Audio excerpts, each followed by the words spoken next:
Je suis Rodolphe Désiré. On va parler politique dans Parole d'influence.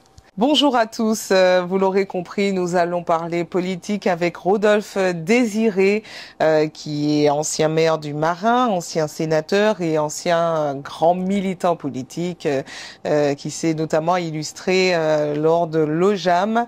Monsieur Désiré, merci d'avoir accepté cette invitation. C'est un honneur pour moi et c'est encore plus important d'avoir un homme politique qui n'est plus aux affaires, donc qui va parler normalement sans langue de bois. C'est ça? Un ancien. Un ancien. Voilà. Donc là, on est sans langue de bois. Vous n'avez rien à gagner ni à perdre. Il y a un vieux proverbe africain qui dit « Le jeune sur le chemin va plus vite que l'ancien, mais l'ancien connaît le chemin ». Ah bon. Très bien. Alors déjà, est-ce que vous pouvez nous parler de votre parcours politique? Comment vous êtes entré en politique déjà? Ben, ça fait bien longtemps, ça fait, disons, 1959-60. Hein, j'étais étudiant à Paris et alors j'ai adhéré à l'association des étudiants. C'était l'AGEM, Association Générale des étudiants de la Martinique. Et très rapidement, je suis devenu président de la section de Paris et ensuite président de l'AGEM en 1960. Et par conséquent, c'est une école de formation politique assez exceptionnelle, d'une manière générale, hein, quel que soit l'endroit, soit la Martinique au niveau national français ou international. Donc à partir de là, et c'est l'époque en 1960, c'est une époque très spéciale parce que c'est pratiquement 14 ans après la fin de la Deuxième Guerre mondiale. Et puis c'est l'époque de la grande décolonisation, que ce soit l'indépendance de l'Inde en 1947, l'indépendance des pays africains avec le général de Gaulle à partir de 1958. Et puis c'est aussi une période où, dans la Caraïbe, il y a l'avènement de Fidel Castro à Cuba, hein, le 1er janvier 1959. Donc c'est une époque où il fallait être militant, en tout cas. Non, c'est-à-dire on ne peut pas ne pas voir ce qui se passe. Hein, c'est-à-dire, c'est après la Deuxième Guerre mondiale, il y a pratiquement, disons, un renouveau de l'ensemble de ce qui se passe dans le monde. Hein, c'est le moment où l'Europe, enfin ce qu'on appelle l'Occident, perd, disons, la main, et sur, disons, le tiers-monde. Et dans le tiers-monde, il y a quand même la Chine, hein, qui est Mao Tse-tung prend le pouvoir vers 1947, et il y a l'Inde qui devient indépendante à la même époque. C'est énorme. Plus tous les pays d'Afrique et les anciennes colonies anglaises. Et comment ça se passait aux Antilles-Guyane à cette période? Écoutez, aux Antilles-Guyane, on était fatalement impliqués parce qu'on ne parlait que de ça. C'est comme maintenant, on ne parle que de l'Ukraine, de la Palestine et évidemment du monde entier. Mais c'était un tournant très important. Imaginez-vous, la fin du colonialisme hein, qui a duré quand même 3 siècles. Hein, c'est-à-dire pendant 3 siècles, hein, l'Europe a dominé le monde, des pays comme l'Inde, extraordinaire, la Chine, hein, l'affaire de l'opium, et l'Afrique. L'Afrique a été le dernier continent à être colonisé par l'Europe, c'est-à-dire à la fin du 19e. Alors maintenant qu'on voit déjà le contexte de la situation, comment vous êtes devenu militant? Eh bien, d'abord, l'association des étudiants, c'est une association qui s'occupait du sort des étudiants, c'est-à-dire au point de vue social, la recherche de chambre, l'aide aux étudiants qui n'avaient pas de moyens, puis l'adaptation des étudiants à, disons, à la métropole, à Paris. Mais surtout, on était fatalement préoccupés par ce qui se passait dans le monde, très attentifs à ce qui se passait dans le monde. Et d'ailleurs, c'est l'époque où la Martinique bouge, parce que c'est décembre 59, à Fort-de-France, avec la mort de 3 jeunes. C'est en mars 1961, des fusillades de Lamentin. Et puis c'est un système répressif à la Martinique, avec la circulaire d'octobre 1960, qui permet au préfet de nommer du jour au lendemain un fonctionnaire hein, de chez lui quoi, à l'extérieur, à la Corse. il y a eu plusieurs fonctionnaires martiniquais, Romain Nicolas, Guy Dufont, qui, en rentrant chez eux le soir, ont trouvé une note qui les nommait dès le lendemain. Il fallait prendre l'avion pour rejoindre un poste en métropole. Ceux qui n'ont pas d'ailleurs accepté. Donc là, vous êtes étudiant, vous devenez militant, actif, tellement actif qu'à un moment, ça vous joue de tours. Très influencé par les luttes anticolonialistes. Et d'ailleurs, c'est à ce moment-là que les étudiants élaborent un congrès qui s'est tenu à Bordeaux. Et ils parlent dans le rapport politique des étudiants martiniquais et la lutte de libération nationale à la Martinique. Donc c'est déjà disons, une définition très significative. Les Martiniquais qui avait été nommé à Paris de force. Alors pourquoi je commence cette émission à parler d'histoire? C'est volontaire parce que à l'époque le contexte était tellement tendu que pour commencer dans la politique, il fallait forcément être un militant avec de vraies valeurs, c'est ça, avec de vraies ambitions, de vrais objectifs. Et il ne fallait pas avoir foi aux yeux, c'est-à-dire il ne fallait pas s'émouvoir des menaces qui pouvaient exister. Et d'autant plus qu'à l'époque, nous ignorions que les Antilles-Guyane étaient d'un intérêt géostratégique pour la France considérable. Parce que c'est, disons, le général de Gaulle, après 1958, qui a fait transférer la force de frappe française, c'est-à-dire la mise en place, disons, des essais pour la bombe atomique et l'envoi de fusées dans l'espace, qui étaient installés dans le Sahara. Et finalement, à cause du contexte international, on avait dû transférer les essais atomiques en Polynésie, à Muora, et on avait installé la base de lancement à Kourou, en Guyane. Mais en réalité, c'était l'ensemble anti-Guyane qui était concerné, puisque quand on a Kourou, l'espace de Guyane était trop petit pour l'observation des fusées et des télécommunications et surtout de la sécurité. Donc l'état-major de l'armée des Antilles-Guyane était à Fort-de-France. En Guyane, il y avait l'aéroport qui était le stop-over, parce qu'à l'époque, le rayon d'action des Boeing était très court. Il fallait un stop-over pour les avions qui partaient de France pour aller en Polynésie. C'était la Guadeloupe. Et donc, il n'était pas question de remettre en cause l'appartenance des Antilles-Guyane à l'ensemble français. Et ça, on l'oublie, ça. C'était très important parce que tout de suite après la Deuxième Guerre mondiale, la France n'avait jamais été occupée totalement, c'est-à-dire de Dunkerque à Marseille, par une puissance étrangère, depuis Jules César. Et donc, en 1943, l'Allemagne nazie a occupé toute la France. Et donc, il n'était pas question que ça recommence. C'est la raison pour laquelle on a mis en place ce qu'on a appelé la force de dissuasion, c'est-à-dire qui d'ailleurs a une certaine importance aujourd'hui, parce que quand on regarde un peu l'Europe, le seul pays qui a une possibilité de répondre à une attaque extérieure, je ne vais pas citer aucun pays, c'est la France, parce que la France peut répondre avec sa force de frappe à n'importe quelle attaque, et par conséquent, on voit bien quelle a été l'importance des Antilles-Guyane pour la France et pour la sécurité française. Et c'est important que vous le rappeliez, parce que encore aujourd'hui, quand on regarde un peu les commentaires sur les réseaux, il y en a beaucoup qui oublient l'importance des Antilles-Guyane pour la France. Alors maintenant qu'on a vraiment contextualisé toute la stratégie géopolitique et l'intérêt que les Antilles-Guyane représentaient pour la France hexagonale, maintenant on va parler de votre parcours. Alors, je ne sais pas pour les internautes qui nous suivent s'ils le savent, mais vous avez été tellement militant que pour aller au bout de vos idées, vous avez même été incarcéré à un moment dans votre vie. Ce qu'il faut savoir, c'est que le Front antillo-guyanais a été interdit en France et il a continué ses activités en clandestinité. Ils ne voulaient pas que vous continuiez à agir de concert. Oui. Les Antilles-Guyane, ils ne voulaient pas que vous vous réunissiez pour réfléchir et agir peut-être. L'intérêt majoritaire de la guerre d'Algérie qui allait prendre fin, mais qui a entraîné des remous considérables en France. Et par conséquent, la législation était une législation d'exception.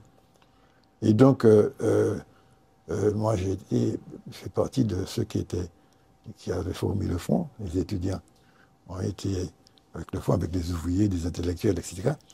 Et ce Front militait pour l'autonomie des Antilles-Guyane. On voyait ça de manière globale, c'est-à-dire, c'était pas l'autonomie de la Guadeloupe, la Guyane, c'était un ensemble Antilles-Guyane. Ça représentait quand même quelque chose d'assez important au point de vue géographique et aussi au point de vue poids politique.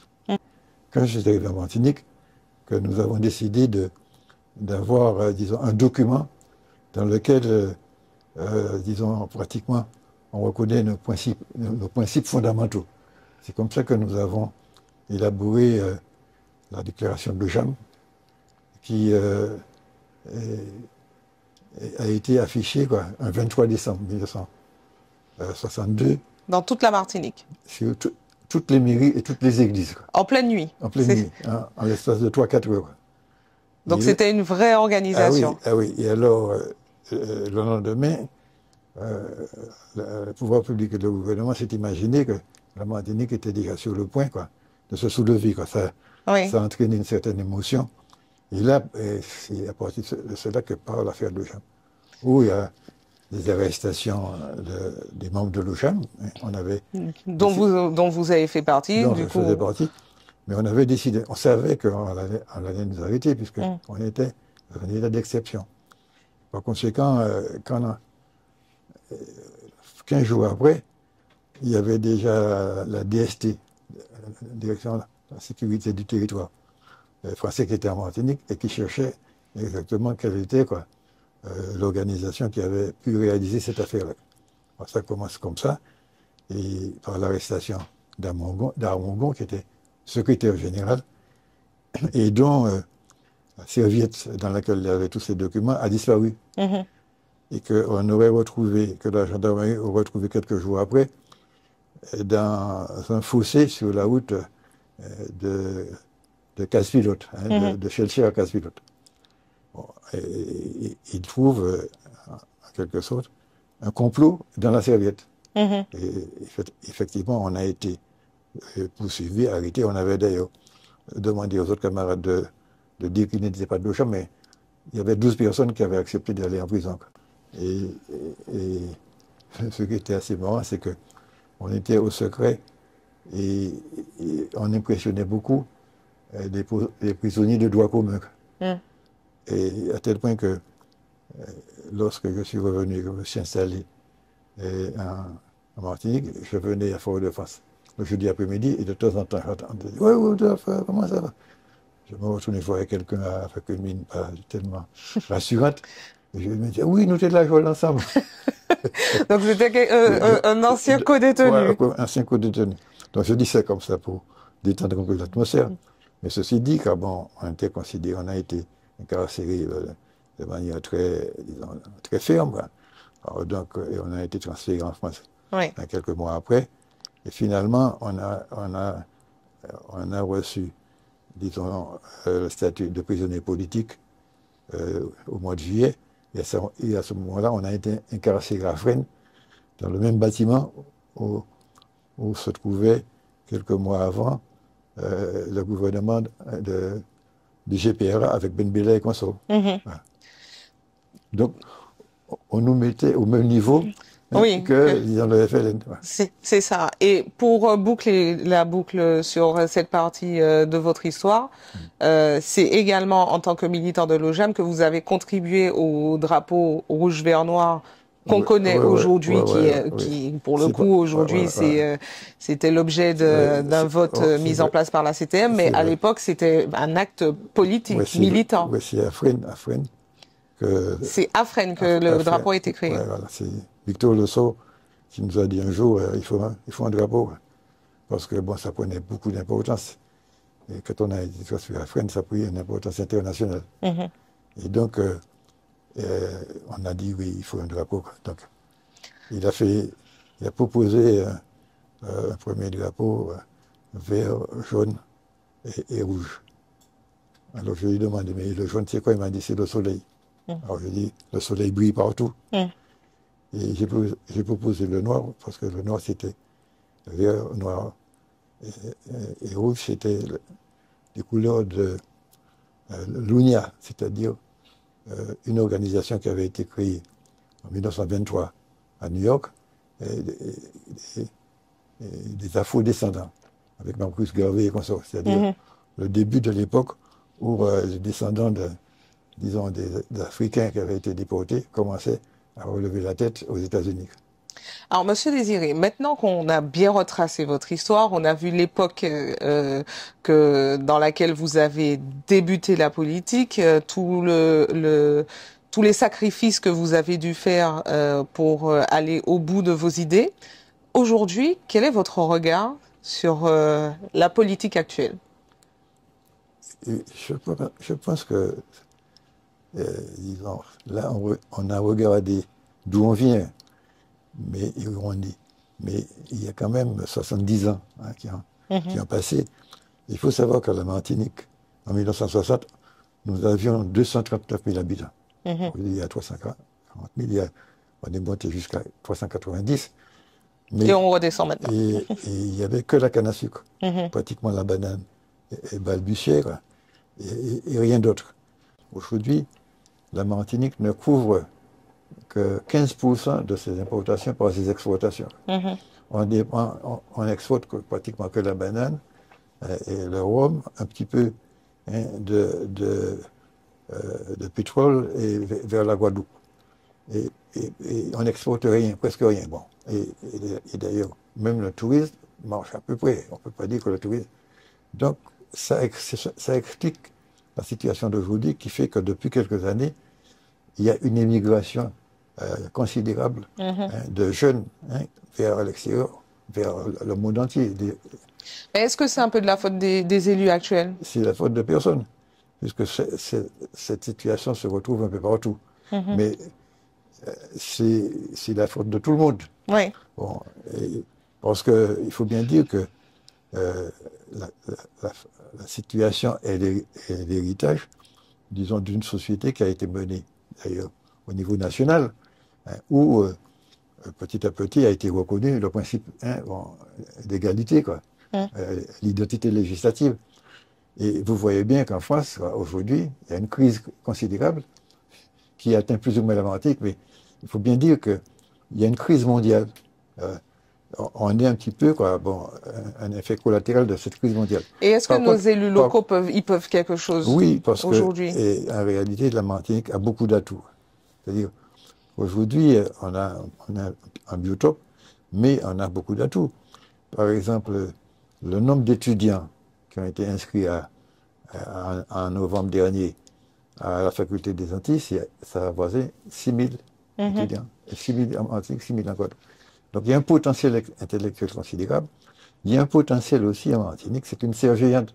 Il y a aussi un potentiel agricole considérable. Par exemple, on parle d'autosuffisance. Bon.